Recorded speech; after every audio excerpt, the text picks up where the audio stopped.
Class, I am your SST teacher of class 8th. I am going to continue this chapter.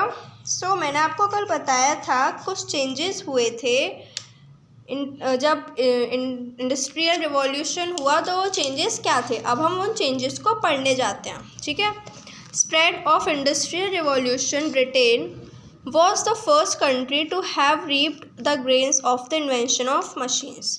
जब ये industrial revolution फैला तब जो सबसे पहले जो कंट्री था वो था ब्रिटेन, जो इफेक्ट हुआ है to have reaped the gains of the, ये सबसे ज़्यादा इसने जो इन्वेंशन हुए थे मशीन्स के, इसने सबसे ज़्यादा फ़ायदा उठाया उनका। Several factors contributed to industrial development, काफ़ी फैक्टर्स आ गए, कंट्रीब्यूट हो गए इंडस्ट्रियल डेवलपमेंट में।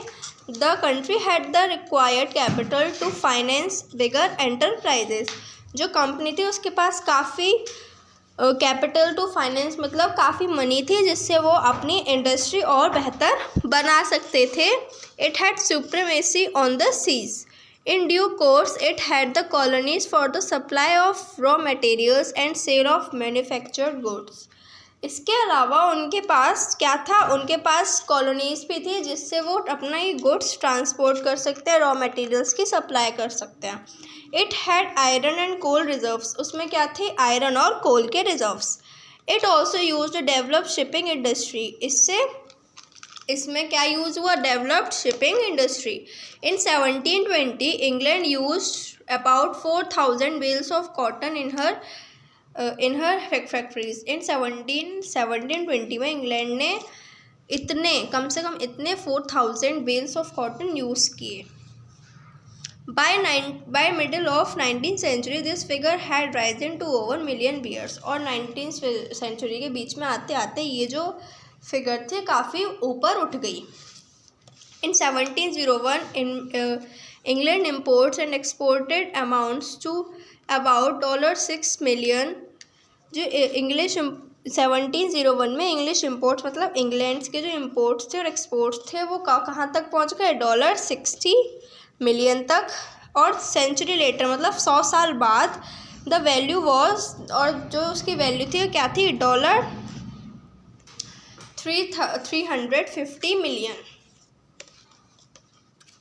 England was producing much more than what could be consumed in immediate neighborhood. जो इंग्लैंड था वो काफ़ी प्रोड्यूस कर रहा था अगर हम कंपेयर करें दूसरे उसके नेबरिंग कंट्रीज से।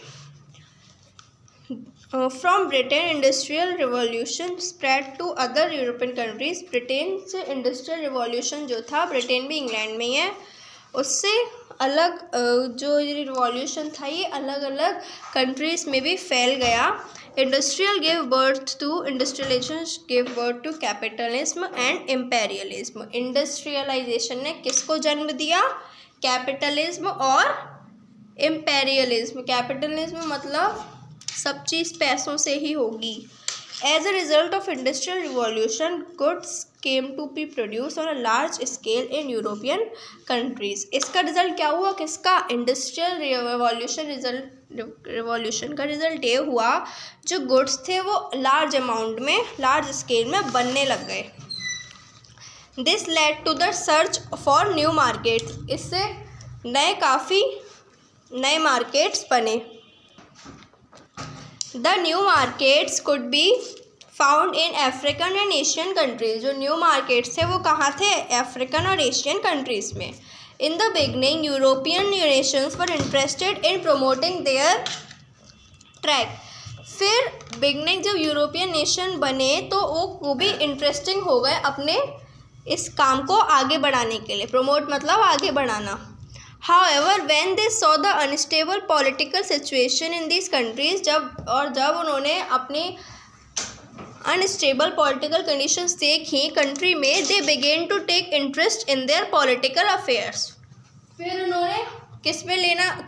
उन्होंने पॉलिटिकल अफेयर्स में मतलब राजनीति वगैरह में इंटरेस्ट लेना स्टार्ट कर दिया। Gradually they established several colonies and because the rulers of most African and Asian countries, तो इसीलिए वो काफ़ी कॉलोनीज़ को एस्टेब्लिश बनाने लग गए, क्योंकि because of what, rulers of African and Asian continents countries. Trade unionism and socialism, with increasing industrialization, the exploitation of workers also gained significant proportions. जब ये ट्रेड यूनियनिज्म और सोशलिज्म इंक्रीज हुआ, इन लोगों ने इंडस्ट्रियलाइजेशन इंक्रीज किया, तो जो workers की एक्सप्लॉइटेशन थी वो also it gain significant proportion, वो भी काफ़ी हद में अच्छा प्रोपोर्शन आने लग गया. But from the 19th century onwards, लेकिन 19th सेंचुरी के बाद क्या हुआ, workers began to organise themselves into union to protect their interest. Workers ने अपनी यूनियंस बनाना शुरू कर दी जिससे वो अपना इंटरेस्ट बचा सकें. These unions demanded more working conditions, demanded more wages, shorter working hours and better working conditions. In unions ने क्या डिमांड किया कि उन्हें ज़्यादा वेजेस मिलें, ज़्यादा मतलब सैलरी टाइप, और कम वर्किंग आवर्स हों उनके, और जो वर्किंग कंडीशंस है वो अच्छी से अच्छी हों. They got support from people like Karl Marx and Friedrich Engels who jointly wrote the Communist Manifesto. क्योंकि उन्हें सपोर्ट मिल गया था ऐसे पीपलों को, किसका, कार्ल मार्क्स और फ्रेडरिक एंजल्स, जो कि कौन थे, हु जॉइंटली रोट द, वो अभी उन्होंने फ़िलहाल में क्या मतलब उस टाइम पे कम्युनिस्ट मैनिफेस्टो लिखा था. Their writing established the doctrine of socialism, a social system in which all property resources and profits would be collective property of the society and would be shared equally by all. तो इससे क्या हुआ, इन writing से उन्होंने doctrine of socialism introduce किया, establish किया. उसमें क्या था, जो प्रॉफिट थे वो एक कलेक्टिव, मतलब एक बार में सारे, मतलब जो फार्म्स, जो एग्रीकल्चर होगा वो एक कलेक्टिव फार्म में होगा, जिसमें और सबको इक्वल अमाउंट पे क्या मिलेगा, प्रॉफिट मिलेंगे, वेजेस मिलेंगे. The idea of these thinkers were put into practice Lenin, who led revolution in Russia in 1917. ये जो इनके आइडियाज़ थे किसके पास गए, लेनिन जो था वहाँ का बोल्शेविक लीडर था. ये आप आगे पढ़ेंगे.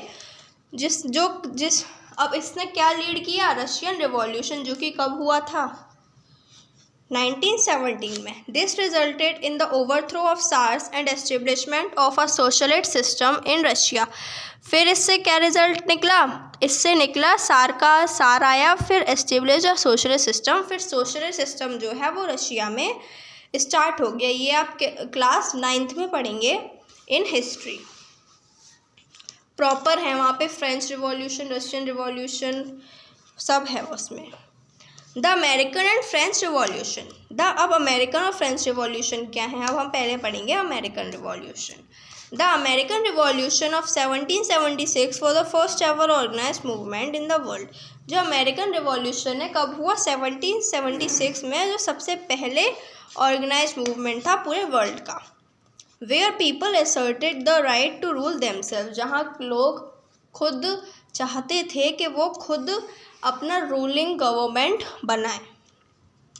The English government ruled over 13 colonies in North America. जो इंग्लिश गवर्नमेंट थी, मतलब ब्रिटिश गवर्नमेंट जो थी, वो एटलीस्ट 13 कॉलोनीज़ पे, नॉर्थ अमेरिका पे वो ऑलरेडी रूल कर चुकी थी. The people who had settle in these colonies are originally from England. जो पीपल्स कॉलोनीज़ में रहते थे वो ओरिजिनली असल में कहाँ के थे, इंग्लैंड के थे. But they were denied many of the rights which the English man living in England enjoyed. लेकिन उन्हें काफ़ी राइट से दूर रखा गया जो कि नॉर्मल पीपल इंग्लैंड के एंजॉय कर रहे थे.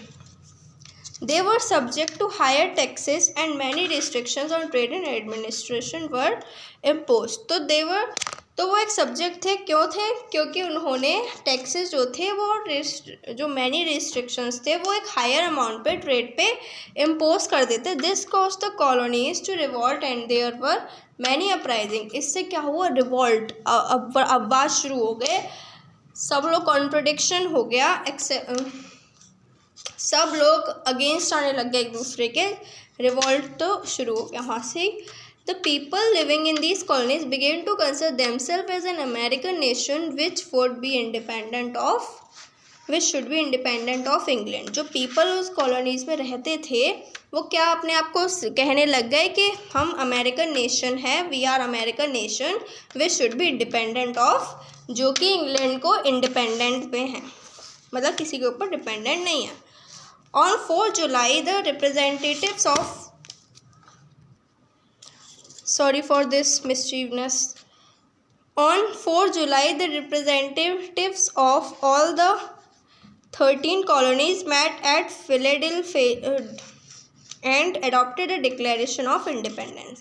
4 जुलाई पे सारे रिप्रेजेंटेटिव्स 13 कॉलोनी के एक जगह मिले जो क्या थी, फिलाडेल्फिया, एंड और उन्होंने क्या अडॉप्ट किया, declaration of independence. This assertion of independence by the colonies started the American Revolution or the War of American Independence. इससे क्या हुआ, इससे अमेरिकन रिवॉल्यूशन स्टार्ट हुआ यहाँ से, क्योंकि वो खुद अपने आप को कहने लग गए थे कि हम ही हैं जो भी हैं. The colonies led by George Washington were victorious and called themselves the United States of America. जो कॉलोनीज जॉर्ज वॉशिंगटन डील कर रहा था जिनसे, वो जीत गई और उन्होंने क्या बना लिया अपना, USA, United state of kingdom. अब भी अमेरिका को क्या कहते हैं, यूएसए ही बुलाते हैं. A constitution was framed and an integral part of this constitution was the bill of right which guaranteed to the American citizens the right to freedom of speech, religion and justice. फिर इस constitution में क्या लिखा था, एक integral part of the constitution कौन था, bill of rights, जिसमें गारंटी थी कि सारे अमेरिकन सिटीजन्स को फ्रीडम का राइट होगा, स्पीच का राइट होगा, रिलीजन का राइट होगा और जस्टिस सबको मिलेगी. नाउ इंडिया की बात आते हैं. अब India in the 18th century. Thus we see that the world witnessed major movements and upheavals in the course of the 18th and 19th century. अब हमने देखा कि जो 18th और 19th century में बहुत सारे मूवमेंट्स हुए, पूरा वर्ल्ड काफ़ी चेंज हो गया. The Industrial Revolution led to the spread of imperialism which in turn strengthened the idea of nationalism. जो इंडस्ट्रियल रिवॉल्यूशन हुआ था कि क्या क्या करा था उसने, इम्पेरियलिज्म और क्या करा था, इम्पेरियलिज्म और कैपिटलिज्म बढ़ा दिए थे. ठीक है, इसको उसने जन्म दिया. तो ऐसे ही इंडिया में क्या हुआ, नेशनलिज्म, आइडिया ऑफ नेशनलिज्म हुआ. India too did not remain isolated from these changes. India ने भी ऐसे कोई चेंजेस नहीं किए. An atmosphere of chaos and anarchy prevailed in India during the 18th century. Atmosphere of chaos मतलब ये सब, इन सब का जो एटमॉस्फेयर है वो इंडिया में घूमता रहा. कब, 18th century में. The Mughal empire had disintegrated giving rise to many small kingdom which constantly fought against each other.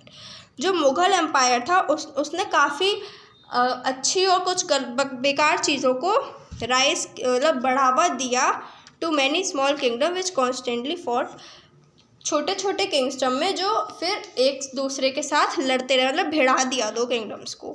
This disunity prove to be of great advantage to the European trading companies leading to the colonisation of India. ये जो disunity हुई थी, मतलब ये जो चीज़ें हुई थी, इससे क्या बता दिया कि जो यूरोपियन कंट्रीज़ जो हैं कंपनीज, ट्रेडिंग कंपनीज के पास ज़्यादा एडवांटेज है leading to the colonisation of India. Thus India experiences the evil of imperialism for many years. तो इंडिया को काफ़ी ऐसे सहने पड़े. Great Britain made India as its colony and exploited it for its own benefit. Great Britain ने India को बनाया और एंड इट्स कॉलोनीज, और फिर उसको बाद में अपने बेनिफिट के लिए उसको छोड़ दिया, बेकार कर दिया. Imperialism led to the destruction of local industries, as for example the indigenous textile industry of India was destroyed and India became importer of British cloth. जो imperialism था उसने काफ़ी डिस्ट्रक्शन किया लोकल इंडस्ट्रीज़ पे. जैसे हम देखेंगे एक इंडिजिनस टेक्सटाइल इंडस्ट्री है ऑफ इंडिया की है, उसने सब डिस्ट्रॉय कर दिया and India became importer of British call. अब सब डिस्ट्रॉय हो गया तो कहीं से तो आएगा प्रोडक्शन कहीं से तो होगा, तो फिर इम्पोर्टर कौन बन गया? Britain. Agriculture too was organise to suit the requirements of Britain. जो एग्रीकल्चर जो हुआ था, क्रॉप ग्रो हुई थी, वो भी किसके लिए बनी थी? सिर्फ ब्रिटेन के लिए। As only cash crops were encourage to be grown, क्योंकि ब्रिटेन में ज़्यादातर कैश क्रॉप्स खाते हैं, तो सिर्फ कैश क्रॉप्स ही एनकरेज टू बी ग्रोन, मतलब उन्हीं को ग्रोइंग के लिए इजाज़त दी गई थी। The lot of the peasants became miserable. काफ़ी पीजेंट्स बहुत ही ज़्यादा गरीब हो गए, परेशान थे सब। Besides India had to bear a high demand of revenue and other taxes for the benefit of its colonial master. अब इंडिया को भी काफ़ी चीज़ें, काफ़ी बेनिफिट, काफ़ी डिमांड थी, रेवेन्यू था, टैक्सेस भरने थे इंडिया को भी, जिससे किसके बेनिफिट के लिए? कॉलोनियल मास्टर के बेनिफिट के लिए। However, Western ideas of enlightenment and nationalism inspired the Indian people to stand against imperial domination. इसीलिए वेस्टर्न ट्रेडिशन है, आजकल भी जो वेस्टर्न ट्रेडिशन है उसको हमने ज़्यादा माना है। जो हमारा इंडियन कल्चर है उसे शॉर्ट्स पहनते हैं, मतलब ऐसे घूमते हैं, तो इसीलिए इंडिया को मानना पड़ा, जिससे कि वो इम्पेरियल डोमिनेशन के अगेंस्ट खिलाफ जा सके। After a long struggle India became independent in 1947। इस लॉन्ग स्ट्रगल के बाद इंडिया को फाइनली 1947 में इंडिपेंडेंस मिल ही गई। तो हम मनाते हैं ना 15 अगस्त इंडिपेंडेंस डे का। तो you have to read this pop up. I hope that this chapter is clear for you. In the next video we will do the exercises of this chapter. Thank you class and have a nice day. Goodbye.